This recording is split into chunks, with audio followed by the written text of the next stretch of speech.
Thank you for being an incredible supporter of the 10X podcast group, the home of the skillful art of manipulation.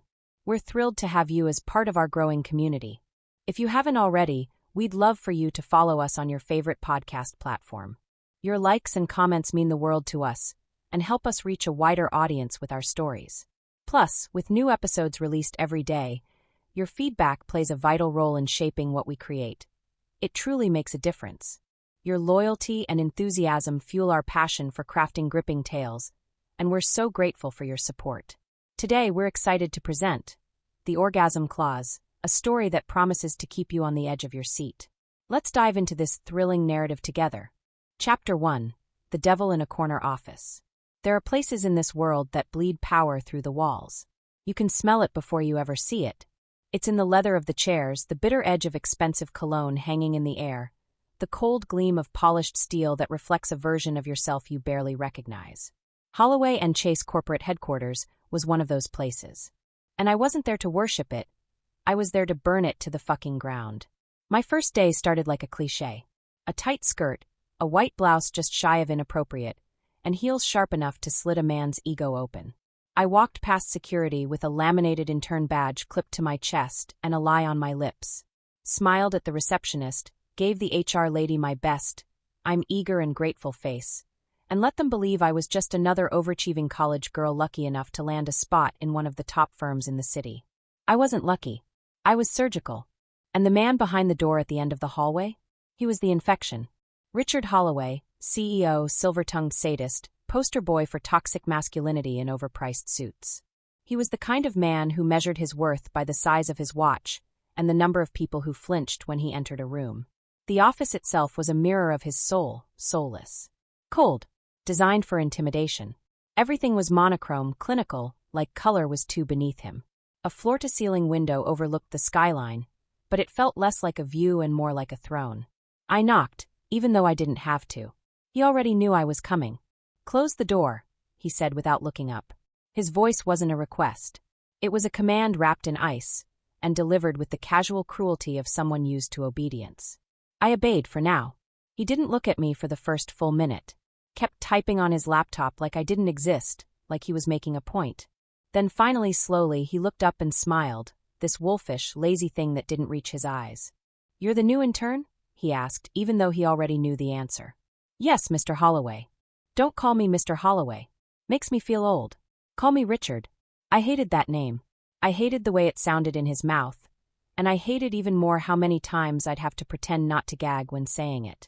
Yes, Richard. He motioned for me to sit, but never told me to relax. That was the game. He gave you space but never comfort. Made you feel like you were always on the edge of a trap. I sat anyway, crossing my legs carefully, placing my hands in my lap. I knew how to play docile when I needed to. It's what men like him expect from girls like me. You're not here to answer phones, he said. You're here to learn. But don't waste my time. I don't give second chances and I don't babysit. Understood, I said, meeting his eyes dead on. A flicker of something crossed his face. Interest, maybe. Challenge. He liked to break people. I was just his new toy. Except I wasn't here to be played with. He didn't remember my mother. Why would he? Just another woman he steamrolled to get his numbers up. She worked in PR, gave him 14 years of her life, and he fired her without a severance or a second thought when she refused to cover up one of his little scandals. Something involving a junior employee and a non-disclosure agreement. She spiraled after that. Pills. Shame. Silence. Richard ruined her. So I made it my mission to ruin him back. But not through courtrooms or protests. No. Richard was a man of image, empire, reputation. So I'd dismantle it all from the inside, slow, seductive, and sweet. And the way in. Not through him. Through her. Celia Holloway. His wife. His trophy. His shadow. She was the kind of woman who floated when she walked. Always draped in muted designer shades, pearls or diamonds depending on the day. She never smiled too long or too wide, and when she did, it looked like it hurt. There was a sadness in her I recognized, a deep, hollow kind of pain that only comes from being owned. I first saw her in the office 3 days into my internship. She walked in unexpectedly during a staff meeting. Every man in the room stood. Every woman watched her with a mix of awe and pity. She didn't speak much. Just placed a hand on Richard's shoulder like a well-trained ghost. But our eyes locked. Only for a second. Just long enough for the static to start. I knew. She knew. That same week, I followed her online. She had a public-facing Instagram filled with press-ready poses and vacation photos. But buried deeper in the recesses of a burner profile linked to a spa she frequented, I found what I needed. Photos of her with a younger man, smiling, touching, not quite subtle. And I knew I had her. Because women like Celia don't risk being seen unless they want to be seen. So I gave her something to see. At the Holloway Foundation's annual gala, I wore a crimson dress, slit high on one thigh and open at the back. No bra. No shame. I knew she'd be there. Knew Richard would be too busy schmoozing donors to notice anything but himself. I watched her watching me across the room, her gaze dark, hungry, cautious. She was pretending not to stare, but her fingers clenched the stem of her champagne glass a little too tight. When I accidentally brushed against her near the hors d'oeuvres table, the contact lingered. "Sorry, Mrs. Holloway," I said, my voice silk with a blade under it. She didn't flinch, just tilted her head. "You're the intern?" "Yes, ma'am. But not for long." That made her blink. A shift in her expression, subtle, sharp. "Ambitious," she said. "Only when the prize is worth it." She looked at me like I was a puzzle she wasn't sure she wanted to solve. Then she walked away without another word. But the game had started.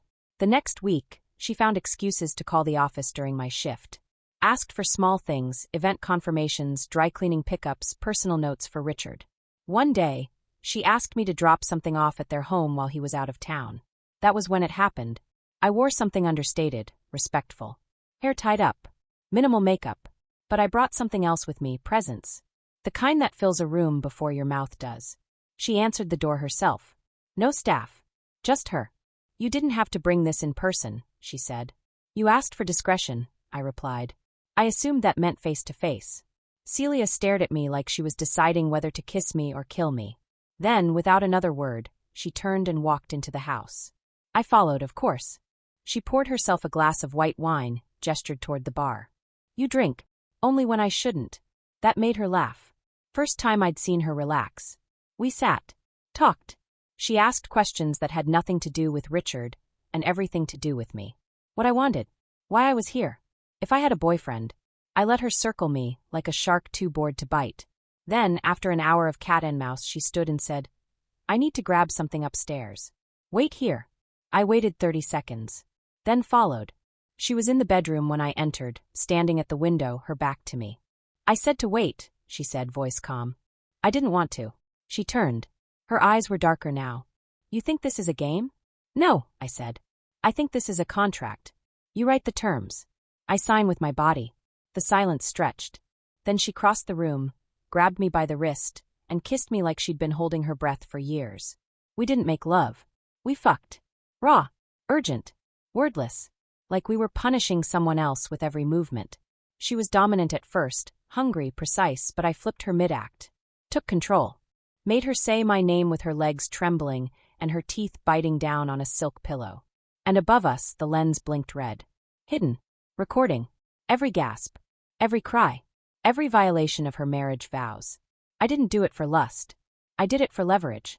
Because now Celia Holloway belonged to me. And through her, I'd make Richard Holloway choke on his own empire. Chapter 2, Morning After the Firestorm. You'd think after a night like that, a woman like Celia Holloway would need time to process. To retreat. To drown herself in guilt or denial, or some designer perfume to wash away the scent of betrayal clinging to her thighs. But that's not what happened. No, Celia didn't run. She didn't cry. She made me breakfast. I woke up in a guest bedroom that looked more like a showroom in Architectural Digest. All marble tones, silver finishes, and sheets that cost more than my entire semester tuition. My body ached in places I hadn't known could ache. My thighs, my ribs, even my jaw. She hadn't just fucked me. She'd devoured me. And in return, I'd offered myself like a weapon. The air still smelled faintly of her perfume. Something rare and foreign, probably imported from a boutique in France, something that didn't exist in the world I came from. I stood slowly, every nerve in my body remembering the night before in vivid, electric flashes. My dress was crumpled on the floor like a used lie. My panties? Missing in action. I walked barefoot through the hall, past the mirrored walls and minimalist art, until I reached the kitchen. And there she was. Mrs. Celia fucking Holloway. Hair tied in a loose knot. Barefoot. wearing a silk robe the color of wet blood. No makeup. No armor. She looked up at me as casually as if we'd just finished yoga and not torn each other apart the night before. "I made coffee," she said, like this was normal. Like we were normal. I didn't speak. Just stared. Watching her move was like watching a tiger clean its paws after a kill, graceful, precise, deceptively calm. She slid a plate toward me across the counter. Scrambled eggs, avocado toast, and fruit cut into obsessive little cubes. She wasn't just being polite. She was making a point. I sat, took a bite, watched her over the rim of my mug. She sipped her coffee like this was just another morning in paradise. No shame. No hesitation. "So," she said finally, tilting her head, "are we going to talk about it?" "What's there to talk about?" I replied, keeping my tone as neutral as possible. Celia smiled. "Slow. Dangerous. You're not what I expected. Neither are you." She took a breath, almost like she was about to say something meaningful, something raw. But then her face shifted, back into that perfect, emotionless porcelain she wore like a second skin. She stood up and started clearing the dishes. "I need to go meet with a donor this afternoon," she said. "And you, I imagine, need to get back to the office." She didn't ask me to stay. But she didn't ask me to leave either. Before I left, I glanced at her bedroom. The room where secrets had spilled like wine and moans had shattered the silence. The room where I captured everything on a camera the size of a coin, perfectly positioned in the art piece above her bed. She had no idea. I walked out of that house with clean clothes, freshly applied lipstick, and a fire raging in my chest. Because now I had ammunition. Now the game was real. But the real surprise? I wasn't the only one who changed that night. Back at the office, Richard was unusually chipper. A rare thing. He joked with the board, barked orders with less venom, even called me by my actual name during a meeting. I should have been suspicious, but I already knew why. He was fucking someone. Richard was always his calmest after sex, and judging by the texts I intercepted from his assistant's laptop, it wasn't Celia. He thought his wife was home, sipping tea and reading Vogue. She was licking my name off her lips. I didn't speak to Celia for the next 3 days. She didn't text, didn't call, and I let her think I was giving her space. Let her stew in the silence. Let her wonder if I was going to confess, or worse, disappear. That's how you take control. You give them the best night of their life, then vanish like it meant nothing. On day 4, a car pulled up outside the office, her car. The driver didn't come out, but the back window rolled down, and her voice drifted from inside. "Get in." I didn't hesitate. Inside, the air was cold, the windows tinted, the walls between us thicker than ever. "You've been quiet," she said, not looking at me. "You've been busy." She smirked. "I don't like being ignored." "Then don't do things that make people walk away." She turned just slightly, her eyes flicking toward mine. Was it a mistake? I leaned closer. Close enough for her to feel my breath on her neck. "Depends on what you do next." She didn't respond. Just reached over and handed me a slim envelope. Inside was a keycard. "To the penthouse suite at the Indigo," she said. "Room 1903. Friday night. 9 p.m. Then the window rolled back up, and the car disappeared into traffic like she'd never been there at all. Friday came, and I wore black. Not sexy black. Power black. High-neck dress, red lips, hair slicked back. When I walked into that suite, Celia was already there, drinking red wine in lingerie that looked like it had been custom-stitched by Satan himself. But this time, I didn't let her lead. I cuffed her to the bed. Silken ropes. Gentle, but firm. She gasped, not in fear. In need. I made her beg. Slowly. Repeatedly. Made her confess the things she'd never whispered to anyone. Her resentment for Richard, her loneliness, the affairs she suspected but couldn't prove. I made her feel seen. Touched. Owned. And then, when she was trembling on the edge of bliss, I whispered into her ear. "You belong to me now." She didn't argue. The camera was running again. Another angle. Another night. Another tape. When it was over, she cried. Not because she was ashamed, but because she didn't know what to do next. She was unraveling, and I was the thread she couldn't stop pulling. I let her fall asleep in my arms, stroking her hair while her breath slowed. But inside, I was calculating. Because 2 tapes were enough to start the fire. But it would take a few more nights, a few more confessions, and a little more pain before I burned the whole house down. I left before dawn. Left her with tangled sheets, trembling thighs, and my scent all over her pillow. I didn't look back. Because I already knew. She'd never be able to quit me. And Richard Holloway's perfect little world? It was already starting to rot from the inside. Chapter 3. A whisper becomes a weapon. It didn't start with a threat. Not a bold one, anyway.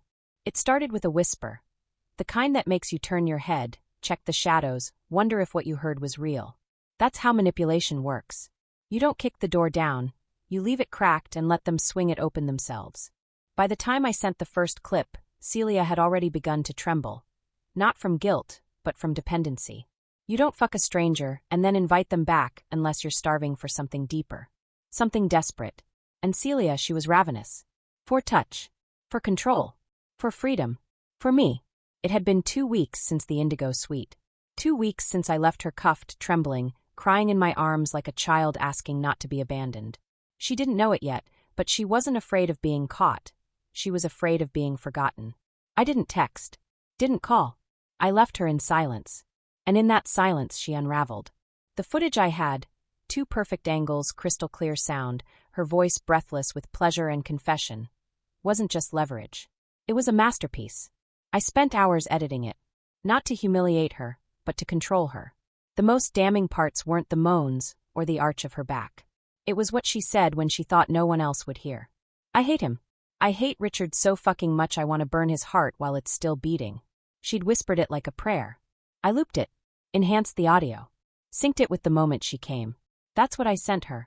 31 seconds of pleasure laced with poison. No warning. No context. Just a file, encrypted, sent from an anonymous email address to her private inbox. The one she thought no one knew about. The subject line was blank. The body of the email contained 2 words. Do you trust me? I watched the read receipt ping 5 minutes later. No reply. But I knew what she was doing. She was pacing her mansion in silent panic, checking her bedroom, checking her phone, rewatching the video over and over, wondering when the next shoe would drop. I didn't make her wait long. That night, I showed up at a gala she was co-chairing for some arts foundation. She wore emerald satin and a fake smile. Richard was at her side, laughing with a senator, his hand glued to her waist like ownership. I made eye contact with her across the room, brief. Controlled. Just enough to set her heartbeat off beat. Then I turned away. She cornered me in the bathroom 30 minutes later, her voice low and sharp like broken glass. What the fuck was that? She hissed, pinning me against the marble sink with her eyes. You saw it, I said coolly. Thoughts? Are you trying to destroy me? No. I'm trying to help you destroy him. She flinched. That's when I knew the hook was in deep. Not just lust. Not just fear. Curiosity. She wanted to know what I meant. What I had planned. How far I was willing to go. I leaned in close, lips brushing her ear. You give me what I need, and I give you freedom. From Richard. From this fucking life. From pretending. Her breath hitched. Her grip on the edge of the counter tightened. And if I say no, she whispered, then that video ends up in Richard's inbox before breakfast. Along with the burner phone we used to text. The receipts. The suite reservation. Everything. Her eyes filled with something dangerous, not tears. Rage. Regret. Relief. You bitch, she said under her breath. I smiled. Takes one to know one. She didn't say another word. Just left, heels clicking like gunshots on marble, her shoulders tighter than piano wire. 3 days later, I got the first drop. It was subtle. A forwarded calendar invite from Celia's private email. Access to Richard's next 6 weeks of meetings. His travel schedule. His private dinner with the board chairman. All wrapped in a casual subject line. Your requested itinerary. We were in. From there, I dug deeper. I started showing up to meetings I wasn't invited to. Making copies of reports he thought were confidential. I charmed his executive assistant into giving me the building's security schedule with nothing more than a wink and a fake story about an HR audit. Every piece of intel I gathered, I archived. Protected. Layered behind firewalls and encrypted drives. I wasn't just going after Richard's marriage. I was coming for his kingdom. Celia sent more. Financial documents. Passwords. Photos of his handwritten notes. The prenup agreement tucked in a manila folder inside his private safe. The one I cracked in under 10 minutes with the help of a USB borescope and the combination hidden in the initials of their wedding anniversary. Idiot. The prenup had a clause. An infidelity clause. If Celia proved Richard was unfaithful, she got everything. The penthouse. The accounts. The shares in Holloway and Chase. Everything. Which meant all I needed to do was prove what we both already knew. that Richard was fucking his 26-year-old executive assistant in hotel rooms booked under a company alias. I tracked her. I recorded them. And when I had the footage, I didn't go to Celia. I went to him. Because Celia wasn't my only pawn anymore. Richard had to feel what it was like to squirm. I waited until the firm's quarterly shareholders meeting. The one where he stood in front of the board in his navy Armani suit, bragging about record profits and cultural transformation, as if he hadn't just finished face-fucking the assistant in a hotel 3 hours earlier. While he was presenting, I walked into his private office and left a flash drive on his desk. Black. Unlabeled. Untouched. I stood in the shadows across the street that night, watching as the office lights stayed on longer than usual. He opened it. He saw himself on screen, grainy footage, but clear enough. His face. His dick. Her moans. The timestamp. Then the second file autoplayed. Celia's voice. I hate him. I hate Richard so fucking much I want to burn his heart while it's still beating. I could only imagine the silence in that office. The sound of his breath catching. The sweat prickling under his collar. The panic crawling down his spine. He didn't call security. He didn't call Celia. He called me. Private line. Untraceable number I gave him once, pretending it was for urgent marketing emergencies. Who the fuck are you? He demanded. I smiled as I leaned back in bed, naked, covered in Celia's lipstick from the night before. I'm your intern, Richard, I purred. Didn't you say on my first day that you don't give second chances? He was silent. I let the silence linger. Then I spoke again. You're going to transfer 40% of your shares into a holding account I control. Temporary, of course. Just until we determine whether you're capable of behaving like a loyal husband. You've lost your fucking mind. No, Richard. You lost control. I just picked it up off the floor. He hung up. The next day, the paperwork showed up in my inbox, unsigned. But that was okay. Because the war had begun. And wars aren't won in one battle. They're won by inches, by leverage, by secrets whispered between sheets and threats scribbled in lipstick on hotel mirrors. I had Celia. I had the tapes. And now I had his attention. The empire was cracking. And I was just getting started. Chapter 4, Queenmaker. There's a moment in every con where the mark stops being a victim and starts becoming an accomplice. That moment is delicate, like a hairline crack in a wineglass. One wrong vibration, and everything shatters.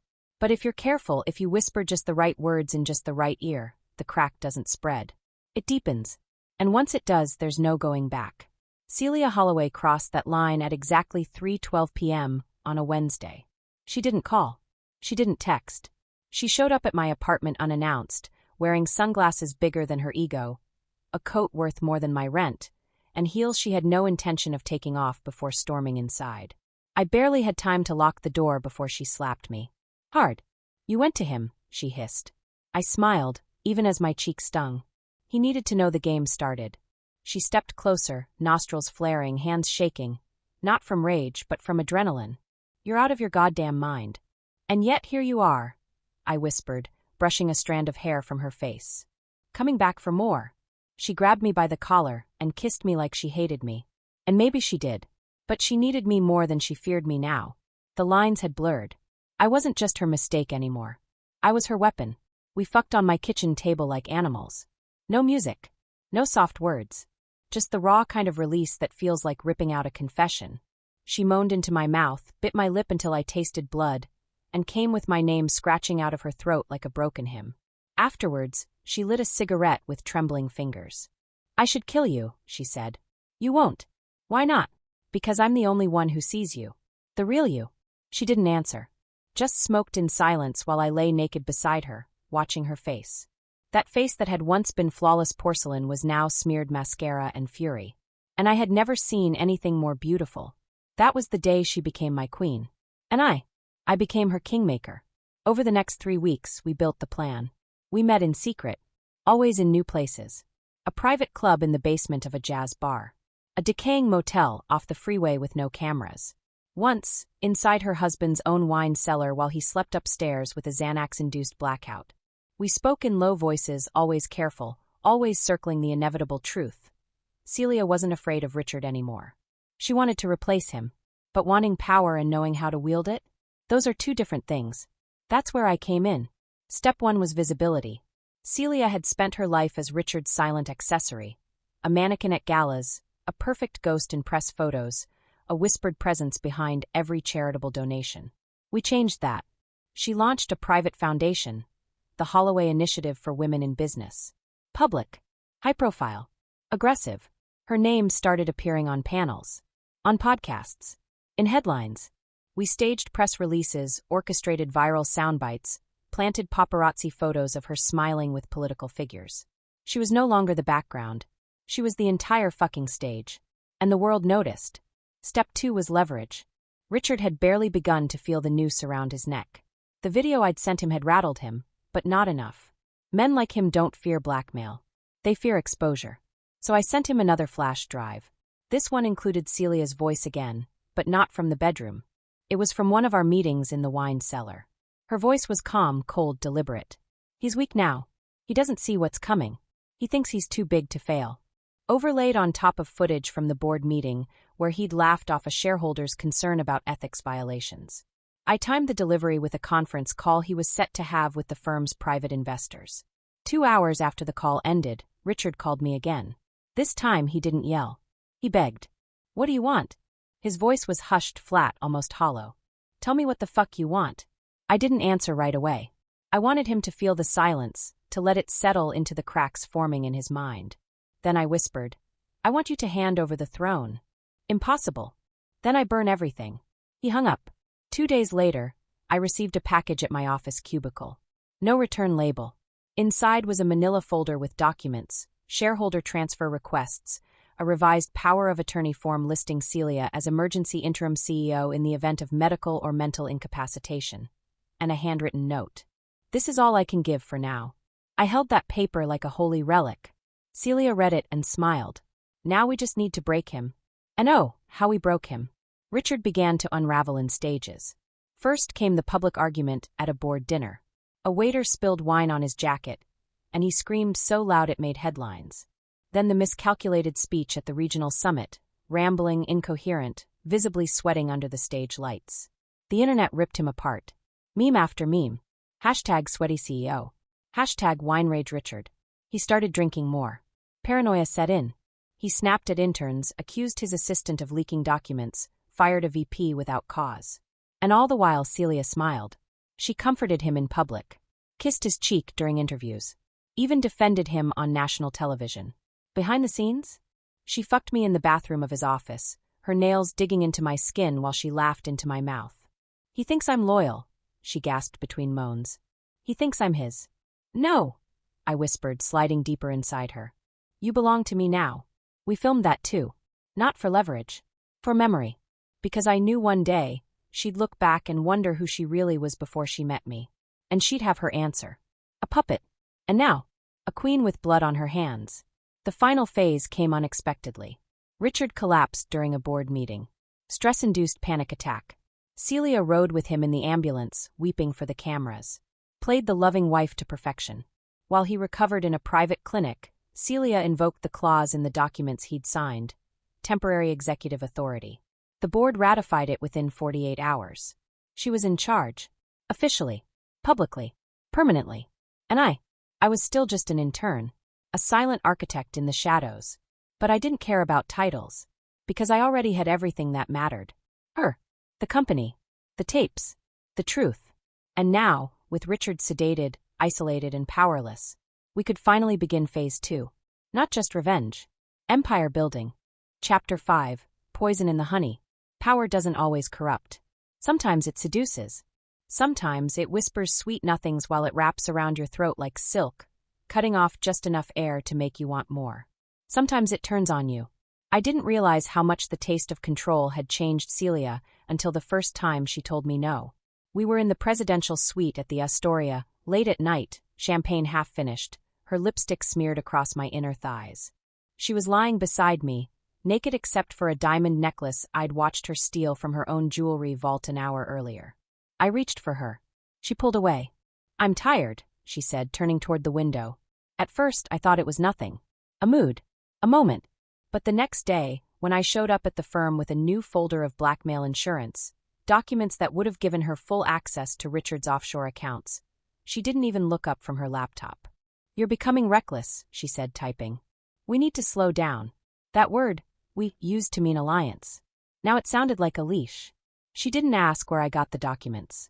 Didn't touch me. Didn't smile. She just nodded, told me to email her a summary, and dismissed me with a click of her mouse like I was some junior assistant pitching a bad idea. And in that moment, I felt something I hadn't felt since the day Richard called me sweetheart and dismissed me from a meeting. Small. I left her office with a tight throat and a sick feeling in my gut. At first, I told myself it was strategy. She was playing cautious. We were in too deep. We had to consolidate. But the truth kept gnawing at me like rats in the walls. Celia was changing, and not into something better, into something scarier. That week, I started watching her differently, tracking her moves, listening not to what she said but what she didn't. The warmth she used to fake in public was gone, replaced with something colder, calculated. She began dressing sharper, speaking less, delegating everything to a tight, inner circle of female executives she'd pulled in overnight, women I didn't know. Women who didn't know me. Her calls grew shorter. Her texts delayed. The sex was less frequent, more mechanical. She came like it was a chore and rolled away like it didn't matter. And still I kept crawling back, like a dog begging for its leash. Because I didn't just want Celia's body anymore. I wanted her devotion. I wanted to matter. But the worst part? She could feel it. And she used it. 2 weeks into her reign as acting CEO, Celia invited me to a private dinner on the roof of a members-only club. I dressed to kill, sleek black, thigh-high slit, red lips, but when I arrived, she was already seated with someone else. A man. Tall. Lean. Dark suit. Smug face. She stood, kissed me on the cheek, and introduced him as Marcus Vale, financial advisor to half of Manhattan's elite, and apparently, her new strategic partner. Marcus looked at me like I was the garnish on a cocktail he didn't order. "You're the intern," he said, offering a fake smile.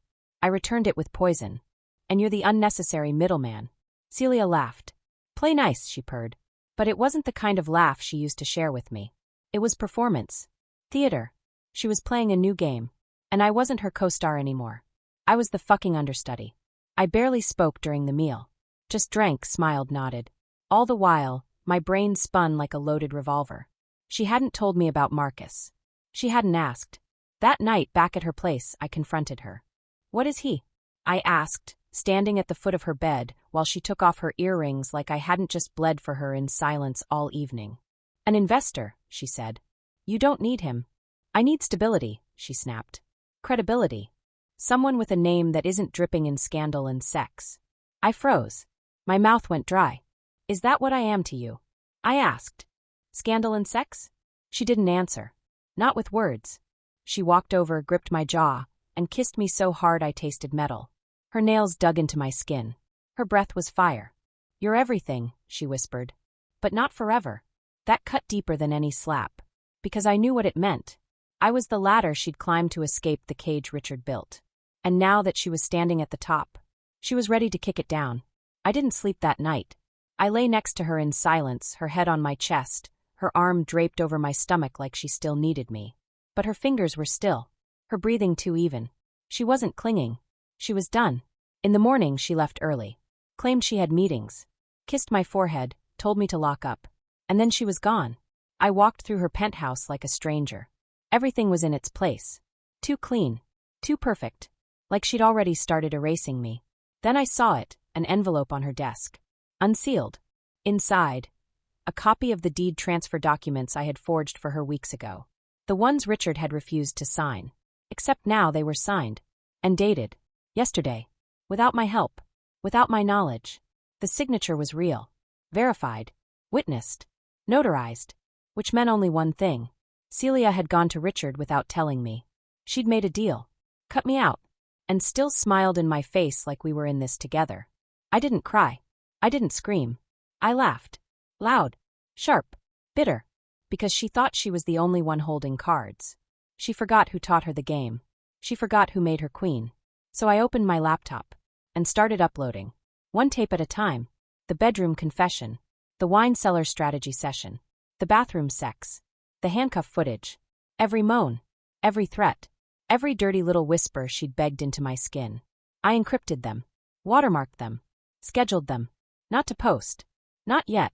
But to remind myself what I still had. She wanted to erase me? She'd have to dig me out with a scalpel. Because I wasn't just her intern. I was her ghost. Her lover. Her mirror.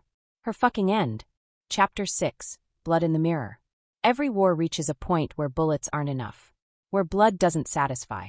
Where the silence after the blast feels heavier than the bomb itself. That's where we were now. Celia and I had become two reflections in the same broken mirror. Both of us cracked, both of us jagged, both of us dangerously close to cutting our own throats with the very shards we once used to conquer. But the difference? I remembered who held the camera.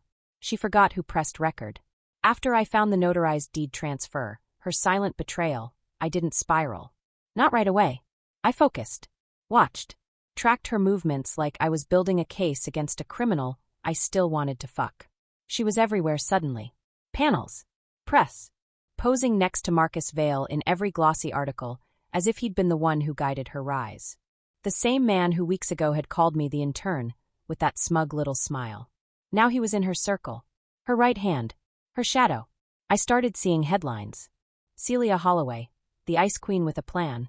Rebuilding empires, the strategic brilliance behind Holloway's wife-turned-CEO. Inside the new power duo, Holloway and Vale. And my name? Nowhere. Not even a whisper in the credits of her coronation. She was erasing me in real time. So I sent her a message. A private one. Hand-delivered. An envelope slipped under her office door, no signature. Inside, a single black USB, wrapped in crimson ribbon, and a note written in black ink. In case you forgot who made you. The tape was short. 37 seconds of her on her knees, looking up at the camera with smeared mascara and my hand buried in her hair. Her moans whispered into my skin, her voice trembling as she begged. Don't stop. Please. I'm yours. It was time-stamped. Dated. Undeniable. And I knew the moment she saw it. Because her assistant quit the next day. Because her driver stopped showing up. Because Marcus Vale's social media accounts went silent for 48 hours. And then she called me. Not from her number. From a blocked line. I answered on the first ring. Why? She asked. No hello. No emotion. Just that one word. You should have kept me close, I replied. You think this makes you powerful? No, Celia. It makes me dangerous. There was a long pause. The kind that feels like a sniper locking in. Then her voice dropped to a whisper. You still want me, don't you? I laughed, but it came out bitter. Wanting and trusting aren't the same. And you think I ever trusted you? That stung more than I expected. But I didn't let it show. Let's not pretend we were ever anything but wolves, I said. But I held first. Don't forget that. Click. She hung up. After that, things moved quickly. The story broke a week later. Not ours yet, but enough to shake the ground she stood on. A leak from within the board. Documents that revealed Marcus Vale's strategic investments in Holloway and Chase were fraudulent. Misrepresented. Faked. He'd used offshore shell companies to funnel money into his own holding firm, boosting Celia's public stock profile without actual capital. The press devoured it. Power couple built on lies? Vale and Holloway, House of Cards. She held a press conference. Denied knowledge. Threw Marcus under the bus with surgical precision. He was arrested 2 days later. But the damage was done. The shine on her crown dulled overnight. And me. I watched from the shadows, smiling. Because I leaked those documents. Because I had hacked into Marcus's drive 3 nights after that rooftop dinner, while he was too busy whispering into Celia's ear to notice the Trojan I'd slipped into his phone during a fake, accidental run-in in the hotel bar. You don't erase me without paying for it in blood. And Celia? She was bleeding. She showed up at my apartment at midnight. No guards. No driver. No makeup. Just her. Raw. Trembling. Pissed. I opened the door already half-naked, bottle of wine in hand. She pushed past me without a word. I should kill you, she said, pacing. You almost cost me everything. You already cost me everything, I shot back. You made me invisible. I protected you, she snapped. I gave you distance, plausible deniability. No, I growled, stepping toward her. You used me like a gun. Fired me at your problems, and now that the smoke's cleared, you don't like how I smell. We were inches apart now, breathing each other's heat. Teeth bared. Then she kissed me. Hard. Violent. Like she wanted to kill me with her mouth and bury me in her thighs. We fucked against the kitchen counter. Fast. Brutal.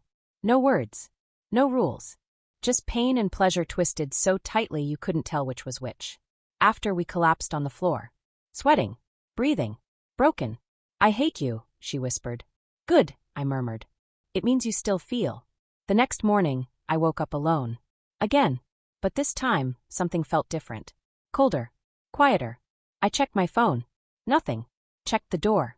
Locked. Then I saw the note. Left under my keyboard. No signature. Just one sentence. You want war?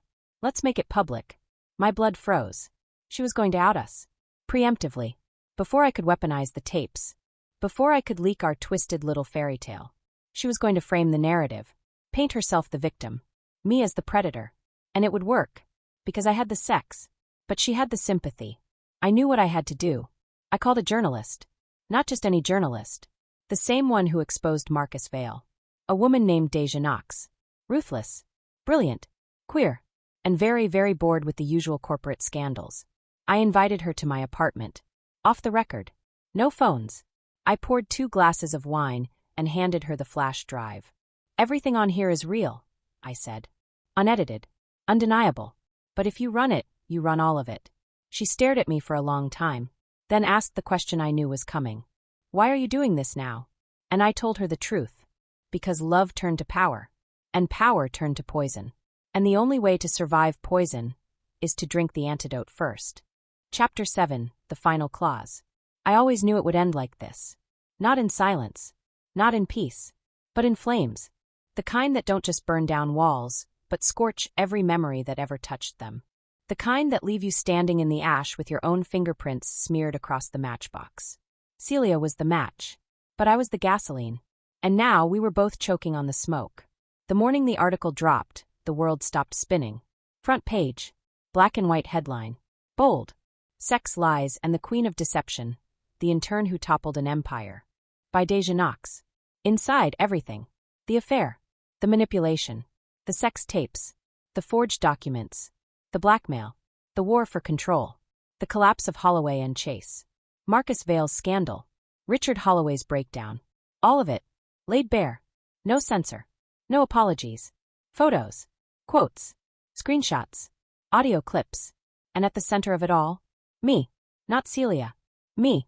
They called me a predator. A seductress. A corporate saboteur. A calculated manipulator who seduced a vulnerable CEO's wife and extorted an entire empire from the inside. They painted her as a victim of coercion. A woman deceived by a cunning intern. A martyr. A fallen angel. The headlines spun faster than the truth. And the truth didn't matter. Because perception is power. And Celia had mastered that better than I ever did. That afternoon, my inbox was a graveyard. Job offers rescinded. Friendships ghosted. Messages screenshotted and passed around like warnings. People called me every name they could think of. Homewrecker. Slut. Psycho. Bitch. Predator. Snake. Blackmailer. Whore. They didn't care about the details. About the months of manipulation Celia pulled behind the scenes. About the power dynamic she leveraged from the start. About how I was the one with scars under my ribs and a closet full of secrets she dressed me in. No one cared about what she said in those tapes. Only what I did. The world never sides with the intern. The board at Holloway and Chase launched an immediate internal investigation. Celia was temporarily suspended pending further review. Marcus Vale was facing 5 felony charges. Richard Holloway, still sedated, isolated, irrelevant. And me. I was radioactive. My lease was terminated. My credit cards froze. My school withdrew me, pending review of ethical violations. I became a ghost in my own city. But still, I had one more move left. Because as much as Celia tried to spin the story, she'd made one fatal mistake. She underestimated what I had hidden away. 3 weeks before the story broke, I recorded a conversation. It wasn't sexual. It wasn't dramatic. It was quiet. Chilling. Celia and I in bed. Her voice low. Confessional. Vulnerable. I don't care what happens to Richard, she said. He's a shell. I'm the one who built this new empire. And if anyone tries to take it from me, I'll bury them. Even you. Even you. She said it without blinking. Without shame. And she meant it. I saved that clip. Hid it in an encrypted cloud with a trigger email set to release it to 5 major outlets the moment I pressed one button. It wasn't blackmail. It was my insurance policy. So when Celia invited me to meet, one last time, I accepted. Because I knew this wouldn't be a reconciliation. It would be a reckoning. She chose the same rooftop bar we met Marcus at all those weeks ago. Everything came full circle. She wore white. Symbolic. Clean. Ridiculous. I wore black. No symbolism. Just wore paint. She didn't stand when I arrived. Just sipped her martini and looked at me like I was the ex she regretted letting stay alive. You look tired, she said softly. You look fake, I replied. She smiled. The press loves a good victim. And the board. Cowards. They'll reinstate me in a month. Marcus takes the fall, Richard's tucked away in a psych ward, and you're yesterday's clickbait. I nodded. Waited. Watched. You think this is over? I asked. It is, she said. You lost. I survived. Not yet, I whispered. Then I slid the phone across the table. Pressed play. Her voice filled the air. I'll bury them. Even you. Celia's face didn't change. But her hand trembled slightly as she reached for her glass. I paused the recording. The world may love a victim, I said. But they hate a villain who pretends. Her jaw clenched. You release that and we both go down. No, I said. Just you. I already burned.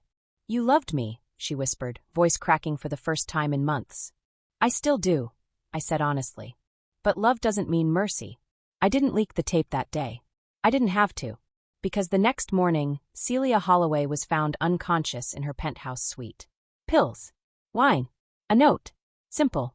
There's no such thing as freedom when every part of you was purchased. She survived. Barely. But the world never forgave her after that. The press turned fast. Branded her unstable. A liar. A manipulator. Said she weaponized her story to climb the ladder and then cried victim to soften the fall. The board cut ties. The foundation closed. Her name became poison. No trial. No charges. But no redemption either. I moved cities. Changed my name. Burned the old phone. Started over. Sometimes people recognize me. Sometimes they don't. Sometimes I wonder what would have happened if I never walked into that office. If I never saw Celia that first day. If I'd just been the intern with dreams instead of the intern with a vendetta. But that girl? She's long dead. What remains is someone else. Sharper. Colder. Untouchable. And every now and then, I dream of her. Celia. Naked. Breathless. Begging. But the memory fades faster every time. Because in the end, the Orgasm Clause wasn't about sex. It was about power. And power always comes with a price. The end.